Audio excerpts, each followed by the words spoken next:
You aren't struggling because you're lazy, and you aren't broke because your paycheck is too small. You're broke because you are living in a house with no foundation. Think about it. You spent 12 years in a classroom learning how to work for a paycheck, but not 1 hour learning how to make that paycheck work for you. You were taught how to be an employee, not an architect. Because you lacked a blueprint, you defaulted to the only rhythm you knew. You labored, you collected your wages, and you watched that money evaporate into the hands of everyone else, landlords, utility companies, and retailers, until there was nothing left for the person who actually did the work. You.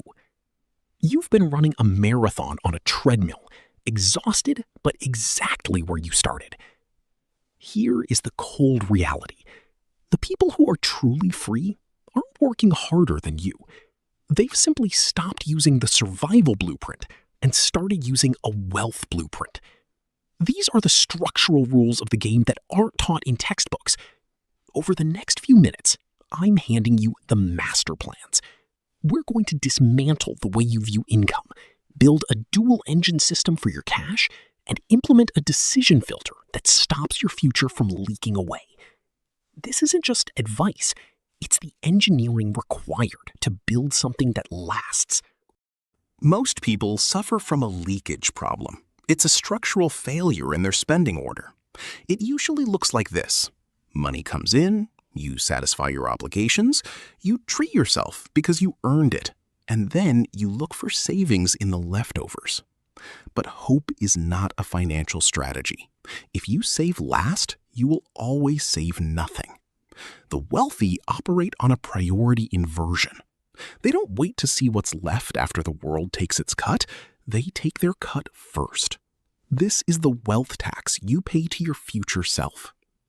It works because of a psychological law called induced scarcity.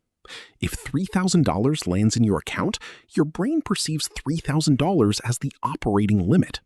But if $300 is automatically swept into a separate vault before you even see the balance, your brain recalibrates to $2,700.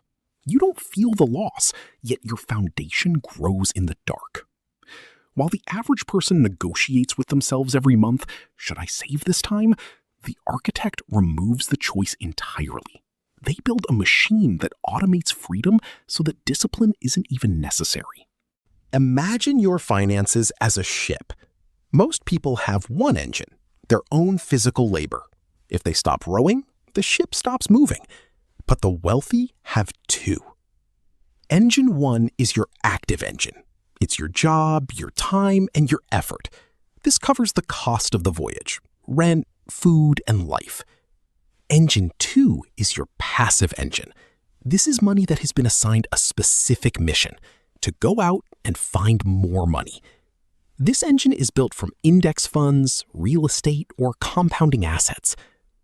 The tragic mistake most people make is putting 99% of their fuel into engine 1. They wonder why they're exhausted. The secret is to aggressively fuel engine 2 until it starts generating its own momentum. Once engine 2 reaches critical mass, it begins to grow faster than you can feed it. This is the crossover point, where you stop working for money and your money starts working for you. A paycheck can be taken away by a manager's whim. A compounding engine built over a decade is a fortress that no one can fire you from. Every time you open your wallet, you are making a choice between a weight and a wing.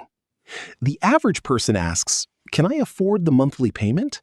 The architect asks, "Is this an asset or an expense?" An asset is a wing. It eventually lifts you higher.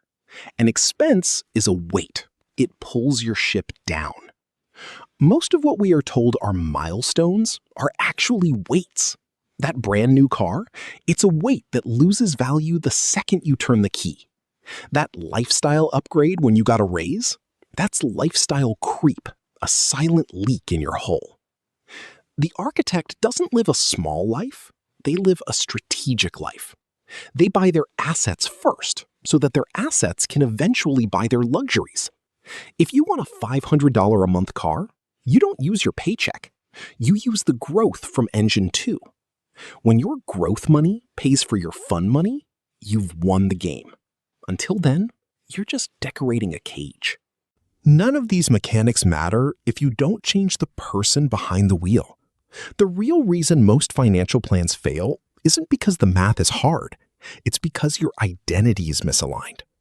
If you view yourself as a worker trying to save, every dollar you don't spend feels like a sacrifice. It's a constant battle of willpower, and willpower always loses to desire eventually. But when you pivot your identity to being a wealth builder, the math changes. Think of a non-smoker. They don't try not to smoke. They simply don't smoke. It's not a daily struggle, it's a settled fact. When you decide that you are an architect, paying yourself first isn't a chore. It's just who you are. You don't try to filter your purchases. You simply don't buy things that compromise your foundation. You didn't stumble onto this message by accident. You're here because you're tired of the reactive cycle. You're tired of seeing your effort vanish every 30 days. You now have the blueprint. The spending order secures the perimeter. The dual engine system builds the power. The asset filter stops the leaks. And the identity shift locks it all in place. The only question left is, are you going to keep living in a tent, or are you ready to start building?